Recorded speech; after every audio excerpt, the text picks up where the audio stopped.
இயேசுவுக்கே புகழ். இன்று நம்முடைய தியானத்தின் 5வது நாள். இப்பொழுது நாம் இந்த தியானத்தின் 2வது பகுதியில் நாம் இருக்கிறோம். இந்த தியானத்தை பல பகுதிகளாக நாம் பிரித்துள்ளோம். இப்பொழுது நாம் இருப்பது 2வது பகுதி. முதல் பகுதியில் நாம் இந்த தியானத்திற்கான பொதுவான ஒரு முன்னுரையை பார்த்தோம். அது 2 நாட்கள் நாம் பார்த்தோம். இப்பொழுது 2வது பகுதிக்கு நாம் வந்திருக்கிறோம்.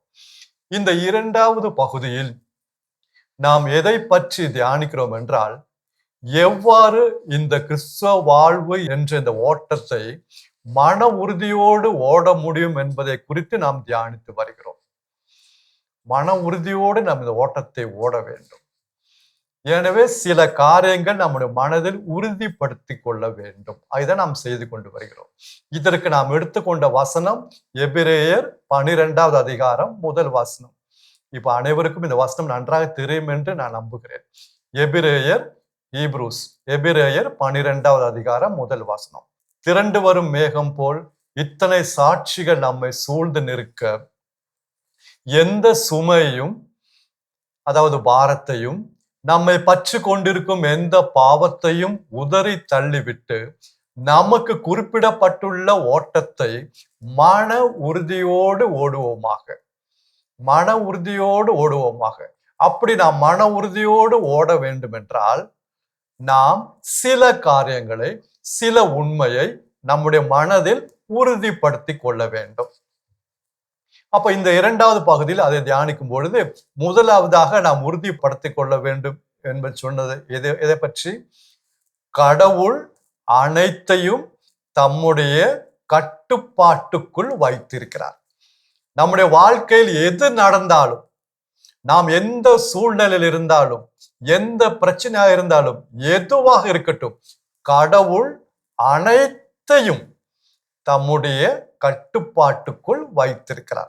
இதை நாம் உறுதிப்படுத்திக் கொள்ள வேண்டும். 2வதாக நாம் பார்த்த என்னது? கடவுளின் அன்பு நம் வாழ்வின் ஆணிவேராகவும் அடித்தளமாகவும் அமைய வேண்டும். கடவுளின் அன்பு நம் வாழ்வின் ஆணிவேராகவும் அடித்தளமாகவும் அமைந்திருக்கிறதா என்பதை குறித்து நாம் உறுதிப்படுத்தி கொள்ள வேண்டும். அதுதான் நேற்று தினம் நாம் பார்த்தோம். இப்பொழுது 3வது காரியம், நாம் உறுதிப்படுத்தி கொள்ள வேண்டிய 3வது காரியம், தயவு செய்து கவனிங்க. ஆண்டவராகிய இயேசு கிறிஸ்துவின் சிலுவை மரணம் வழியாக நமக்கு கடவுளோடு நல்லுறவு உண்டு அல்லது நல்ல உறவு உண்டு. மீண்டும் கூறுகிறேன், ஆண்டவராகிய இயேசு கிறிஸ்துவின் சிலுவை மரணம் வழியாக நமக்கு இப்பொழுது கடவுளோடு நல்லுறவு உண்டு. இல்லைன்னா எப்படி சொல்லலாம்? அமைதி அல்லது சமாதானம் உண்டு. கடவுளோடு நமக்கு அமைதி அல்லது சமாதானம் உண்டு, நல்லுறவு உண்டு. இதை கேட்கும்போது இதுல என்ன பெரிய விஷயம்? நமக்கு கடவுளோடு நல்ல உறவு உண்டு, இதுல என்ன பெரிய விஷயம்? இது பெரிய விஷயங்க. இது மிக மிக முக்கியமானது ஒன்று. இதனால் நமக்கு என்ன பயன் அப்படி கூட ஒரு சிலர் கேட்கலாம். கடவுளுக்கும் நமக்கும் இடையே இப்ப நல்ல உறவு உண்டு, அதுக்கு ஒரு எடுத்துக்காட்டு ஒன்று சொன்னால் நன்றாக நமக்கு புரியும். இந்த ஆண்டவராகிய இயேசு கிறிஸ்துவின் சிலுவை மரணம் வழியாக நமக்கு இப்பொழுது கடவுளோடு நல்ல உறவு உண்டு என்பதால், அதனால இன்றைக்கு நீங்களும் நானும் குற்றமற்ற மனசாட்சியோடு வாழ முடியுங்க. ஒரு எடுத்துக்காட்டு சொன்னேன். நீங்களும் நானும் இன்றைக்கு குற்றமற்ற மனசாட்சியோடு நாம் வாழ முடியும். இது எவ்வளவு பெரிய விஷயம் தெரியுமா? இன்னைக்கு குற்றமுள்ள மனசாட்சியோடு எத்தனை பேர் வாழ்ந்து கொண்டிருக்கிறார்கள்? குற்றமுள்ள மனசாட்சி எவ்வளவோ அல்லது எத்தனை முறையோ அவர்கள் பாவத்தை அறிக்கையிடுகிறார்கள். இருந்தாலும் அவங்களுடைய மனசாட்சி குத்துகிறது. ஒரு உறுதி இல்லை. பாவம் மன்னிக்கப்பட்டதா என்பதை குறித்து உறுதியாக சொல்ல முடியல. உலகத்தில் உள்ள எந்த மக்கள்கிட்ட வேணா போய் கேட்டு பாருங்க. இந்த உண்மை அறியாத மக்கள்கிட்ட போய் கேட்டு, உலகத்துல எத்தனையோ கோடிக்கணக்கான மக்கள்கிட்ட போய் கேட்டு பாருங்க. உங்களுடைய பாவம், நீங்க செஞ்ச தப்பெல்லாம் கடவுள் மன்னிச்சிட்டாரான்னு உறுதியா உங்களால் சொல்ல முடியுமா அப்படின்னு கேட்டு பாருங்க. நீங்க செஞ்ச தப்பு அல்லது தவறெல்லாம் கடவுள் எல்லாம் மன்னிச்சிட்டாரா என்று உறுதியாக 100% உறுதியாக உங்களால் சொல்ல முடியுமா அப்படின்னு கேட்டு பாருங்க. அவங்க அநேகர் என்ன பதில் சொல்லுவாங்க தெரியுமா? அது எப்படிங்க நமக்கு தெரியும்? நம்ம பாவத்திற்காக சில பரிகாரம் எல்லாம் செய்யறோம், காணிக்கை பிடில காசு போடுறோம், அங்க போய் குளிக்கிறோம், இங்க குளிக்கிறோம். ஆனா 100% கடவுள் என்னுடைய பாவத்தை எல்லாம் மன்னிச்சா எப்படி நம்ம உறுதியா சொல்ல முடியும்? அது அவரை பொறுத்து, அது அவர்கிட்ட இருக்கு. நம்ம கேட்க முடியும், கேட்கிறோம். ஆனா அவர்கிட்ட தான் இருக்கு. உறுதியா அவனால் சொல்ல முடியாது. ஆனா இன்றைக்கு நமக்கு உறுதியாக 100% உறுதியாக கடவுள் என்னுடைய அனைத்து பாவங்களையும் மன்னித்து விட்டார் என்று உறுதியாக சொல்ல முடியும். இதனால குற்றமற்ற மனசாட்சியோடு இன்றைக்கு உங்களுக்கும் எனக்கும் இன்னைக்கு வாழ முடியும். இது பெரிய விஷயங்க. எத்தனை பேர் இன்றைக்கு ஒரு டிப்ரெஷனை கூட போயிட்டாங்க, பாவத்தை அறிக்கையிடுறாங்க, சரி முடிஞ்சு. ஆனா சில நாட்கள் கழித்து, சில மாதங்கள் கழித்து, சில வருடங்கள் கழித்து அவர்கள் செய்த தவறு அல்லது பாவம் மீண்டும் அவருடைய ஞாபகத்திற்கு வரும்பொழுது அவர்கள் ஒரு குற்ற உணர்வுக்குள்ள செல்லுகிறார்கள், தளர்ந்து போகிறார்கள். இன்னும் ஒரு சிலர் டிப்ரெஷன்ல போறாங்க. நான் அப்படி அன்னைக்கு செஞ்சிருக்க கூடாது. இதெல்லாம் பாவத்தை அறிக்கையிட்டதுதான், இருந்தாலும் ஞாபகம் வரும்போது அப்படி செஞ்சிருக்க கூடாது, எங்க அப்பாட்ட அப்படி நான் பேசியிருக்க கூடாது, எங்க அம்மாட்ட நான் அப்படி சொல்லியிருக்க கூடாது, இந்த ரகசியத்தை நான் வெளிப்படுத்திருக்க கூடாது, அதான் செஞ்சுட்டேன்னு, சொல்லிட்டேன்னு, பேசிட்டேன்னு, இல்ல இந்த மாதிரி நடந்துகிட்டேன்னு, இந்த பாவத்தை நான் விழுந்துட்டேன்னு. அன்பார்ந்தவர்களே, இயேசுவின் சிலுவை மரணம் வழியாக இன்றைக்கு நம்முடைய பாவங்கள் 100% மன்னிக்கப்பட்டது என்பது உறுதி. இதை மனதில் உறுதிப்படுத்திக் கொள்ள வேண்டும். அன்பார்ந்தவர்களே, இதோடைய பின்னணி நாம் கொஞ்சம் தியானித்தோம் என்றால் நன்றாக இருக்கும். அதாவது முதல் மனிதன் ஆதாம் பாவம் செய்த பிறகு கடவுளுக்கும் மனிதனுக்கும் இடையே நல்லுறவு துண்டிக்கப்பட்டு விட்டது.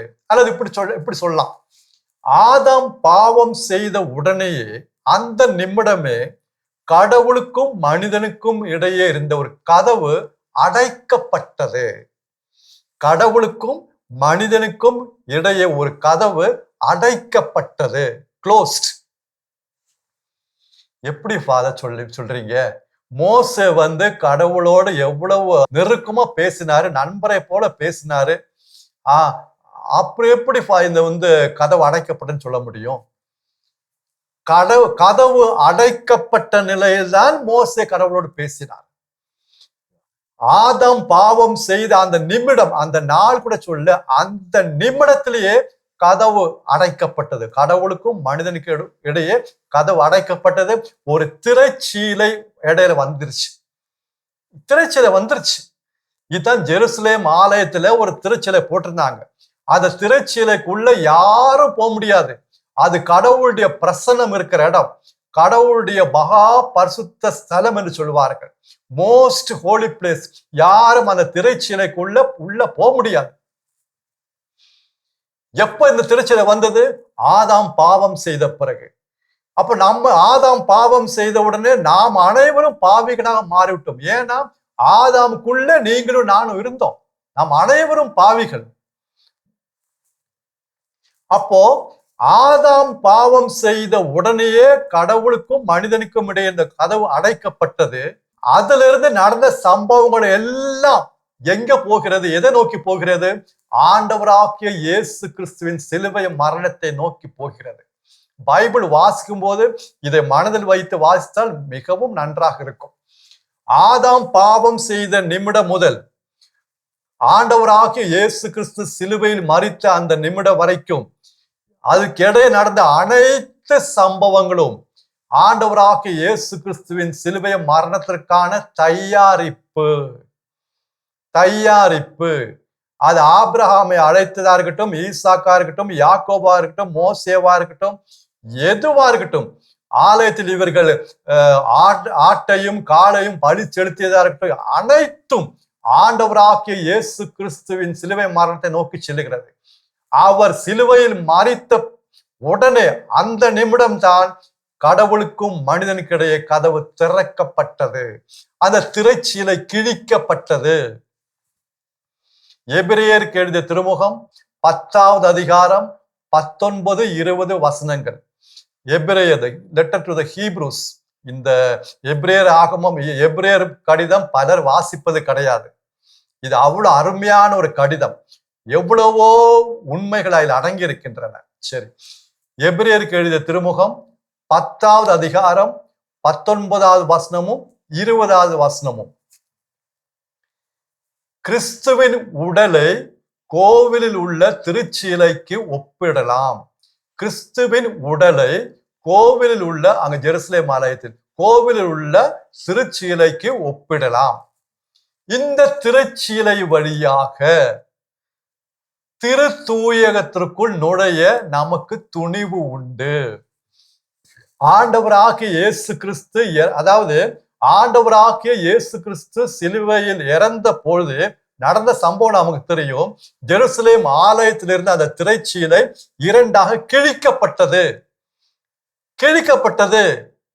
இப்பொழுது நீங்களும் நானும் அந்த மகா பரிசுத்த ஸ்தலத்துக்குள் நுழைய முடியும். கடவுளுடைய பிரசனத்துக்குள் நுழைய முடியும். எப்பவுமே கடவுளுடைய பிரசனத்தில் இருக்க முடியும். அதுக்கு முன்னாடி யாரும் நுழைய முடியாதுங்க. யாரும் நுழைய முடியாது. அது அடைக்கப்பட்டது. இப்ப அந்த வசனத்தை நம்ம திருப்பி சொன்னா நல்லா புரியும். எபிரேயர் 10வது அதிகாரம் 19வது வசனமும் 20வது வசனமும். கிறிஸ்துவின் உடலை கோவிலில் உள்ள திருச்சீலைக்கு ஒப்பிடலாம். இத்திருச்சீலை வழியாக திரு தூயகத்திற்குள் நுழைய நமக்கு துணிவு உண்டு. அப்ப திரு தூயகம் என்ற வார்த்தை தமிழ்ல வரும்பொழுது நம்ம இது என்னமோ பெருசா சொல்றாங்க, நமக்கு புரிய மாட்டேங்குது. திரு தூயகம் அப்படின்னா மகா பரிசுத்த ஸ்தலம் அல்லது மோஸ்ட் ஹோலி பிளேஸ். வேற ஒண்ணு இல்லை. திரு தூயகம், மோஸ்ட் ஹோலி பிளேஸ். இந்த திரு தூயகத்திற்குள் நுழைய நமக்கு என்ன உண்டு? துணிவு உண்டு, கான்பிடன்ஸ். ஏனெனில் கிறிஸ்து ரத்தம் சிந்தி நமக்கு புதிய ஒரு வழியை திறந்து வைத்துள்ளார். இதுவே வாழ்விற்கு அழைத்து செல்லும் வழி. எவ்வளவு அருமையா இருக்கு பாருங்க. அவர் ரத்தம் சிந்தியதால் கிடைத்த பரிசு பாருங்க. இன்றைக்கு நீங்களும் நானும் கடவுள்கிட்ட எப்ப வேண்டுமானாலும் போலாம், எந்த இடத்துல வேண்டுமானாலும் போலாம். அதுக்கு முன்னாடி முடியாது. யாரும் அந்த திருச்சிலைக்குள்ள, அந்த கர்டனுக்குள்ள உள்ள எவனும் போக முடியாது.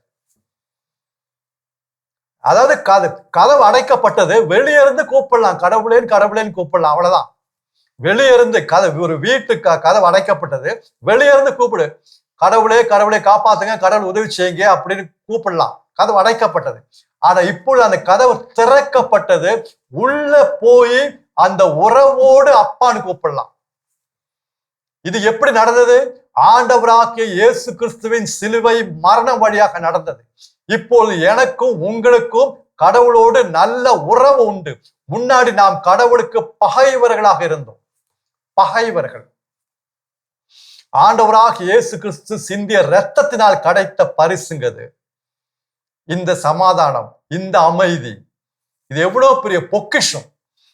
இது அறியாதனால, தெரியாதனால இன்றைக்கு எத்தனையோ பேர் இந்த கிறிஸ்துவ வாழ்வு ஓட முடியாம, இந்த ஓட்டத்தை ஓட முடியாம விழுந்து கிடக்கிறாங்க. இந்த உண்மையை மனதில் உறுதிப்படுத்திக் கொள்ள வேண்டும். ஒருபோதும் நாம் குற்றமுள்ள மனசாட்சியோடு வாழக்கூடாது. எப்பொழுதுமே நம்முடைய மனசாட்சி குற்றமற்றதாக இருக்க வேண்டும். எப்படி இருக்க முடியும்? இந்த உண்மையை நம்ப வேண்டும். ஆண்டவராகிய இயேசு கிறிஸ்து தம்முடைய சிலுவை மரணத்தின் வழியாக, தாம் சிந்திய இரத்தத்தின் வழியாக என்னுடைய பாவங்கள் முழுவதும் மன்னிக்கப்பட்டது என்பதை நாம் நம்ப வேண்டும். நான் எப்போது என்னுடைய பாவத்தை அறிக்கையிட்டேனோ அப்போதே கடவுளுடைய பாவத்தை முற்றிலுமாக அழித்து விட்டார், மன்னித்து விட்டார், மறந்து விட்டார். உறுதிப்படுத்திக் கொள்ள வேண்டும். ஒரு முறை பாவத்தை அறிக்கிறது, திருப்பி கொஞ்ச நாள் கழிச்சு, கொஞ்சம் மாசம் கழிச்சு திருப்பி அதை ஞாபகம் வரும்போது, ஐயோ நான் அப்படி செஞ்சுட்டேனே, அப்படி செஞ்சிருக்க கூடாது, நான் அப்படி போயிட்டேனே, இப்படி செஞ்சுட்டேனே, இப்படி சொல்லிட்டேனே. ஏங்க இது? எவ்வளவு நம்ம கடவுளுக்கு நன்றி சொல்ல முடியும், இயேசுக்கு நன்றி சொல்ல முடியும். சரி, அது இயேசு கிறிஸ்து கொடுத்த விலை என்ன தெரியுமா அன்பார்ந்தவர்களே?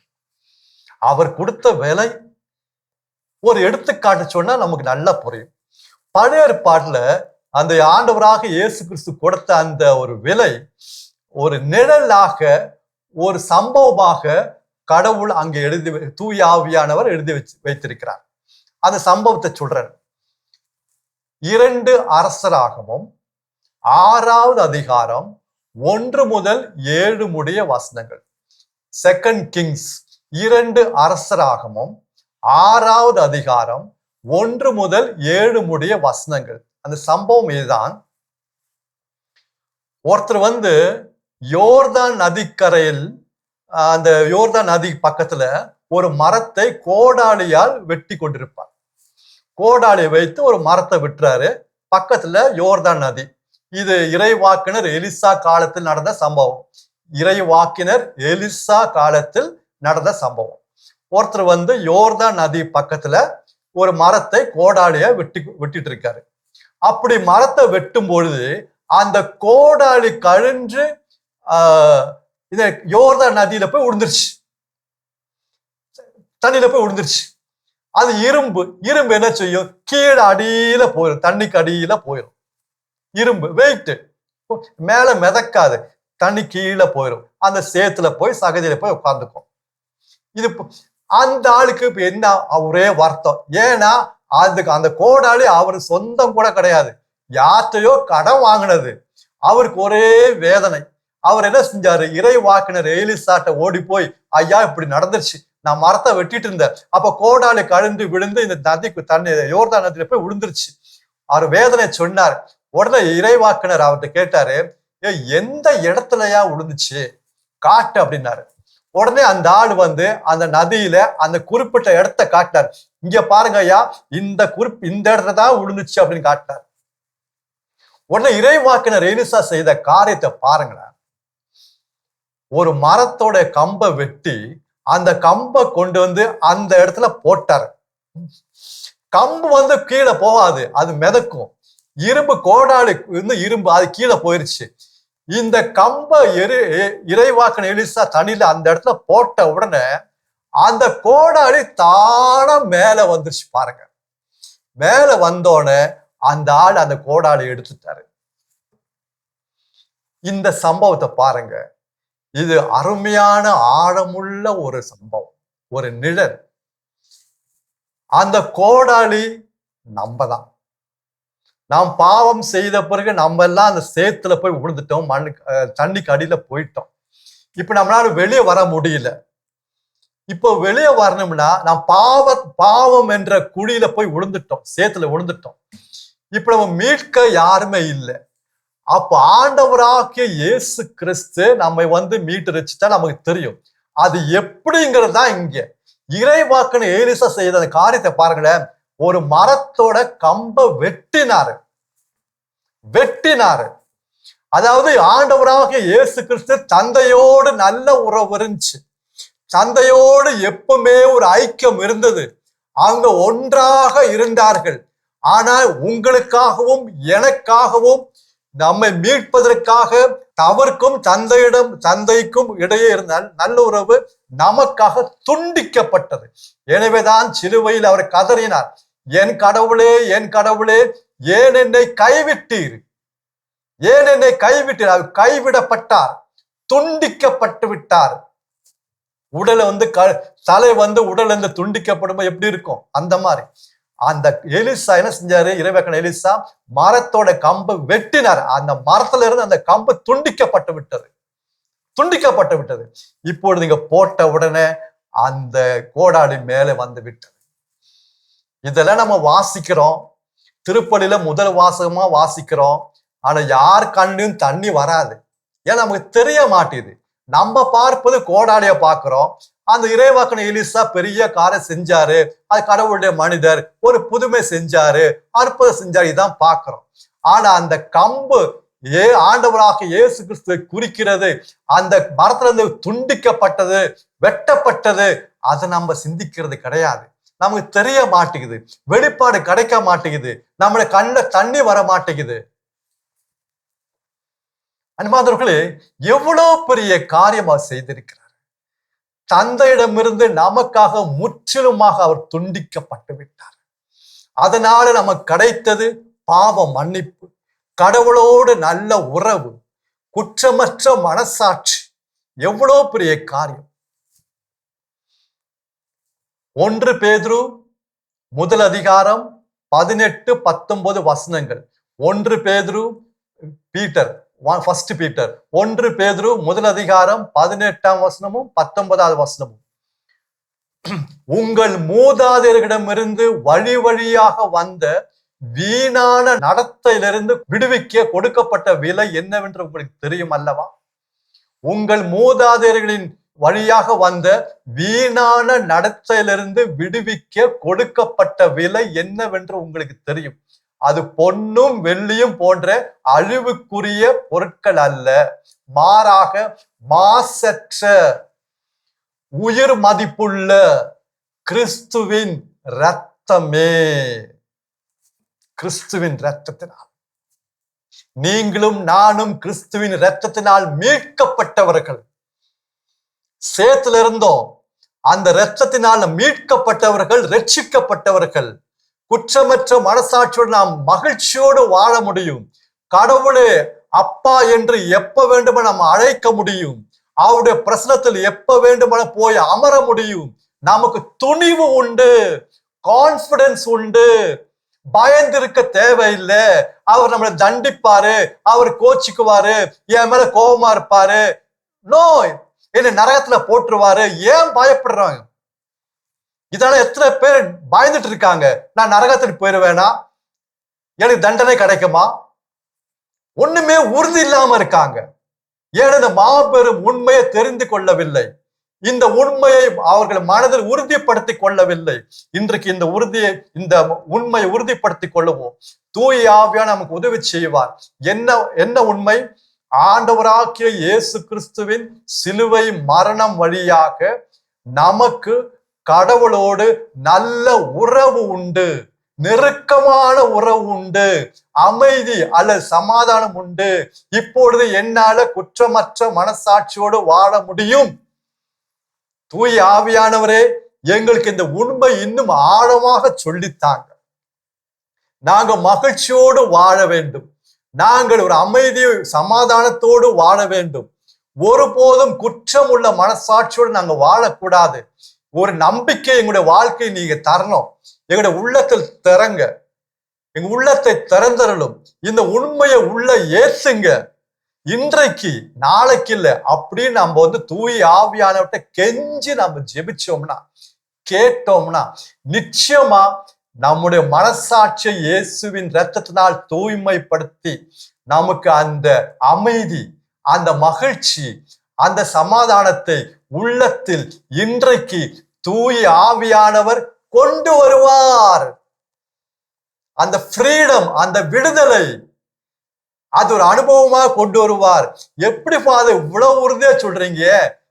ஏன்னா இதுவே தகுந்த காலம்.